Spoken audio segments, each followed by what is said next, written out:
jambu impor. Ini dikembangkan di Taiwan. Ini satu-satunya jambu Hongpose yang ada di kota Subul Salam. Saya tidak tahu apakah di Aceh sudah ada dikembangkan, tapi untuk kota Subul Salam baru ini ya. Luar biasa. Tanaman ini baru berusia 11 bulan ya, sahabat-sahabat. 11 bulan sudah menghasilkan 14 kilo tanaman jambu Hongpose. Jambu ini salah satu jambu yang berkualitas ya, premium. Untuk di Kota Medan saja mungkin sulit kita mendapatkan. Hanya di supermarket tertentu. Kita mencoba. Bismillahirrahmanirrahim. Semoga berkah. Ya, ini dia teman-teman.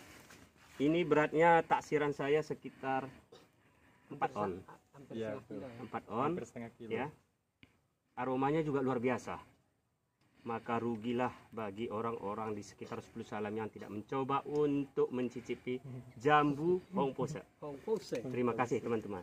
Sukses selalu Saudara Denny. Amin. Petani muda Kota Subul Salam. Selalu berkreativitas. Selamat Hari Sumpah Pemuda ke-90 tahun. Ke-93 tahun. Semoga para pemuda di Kota Subul Salam berkreativitas, mandiri dan tidak malu menjadi petani. Amin.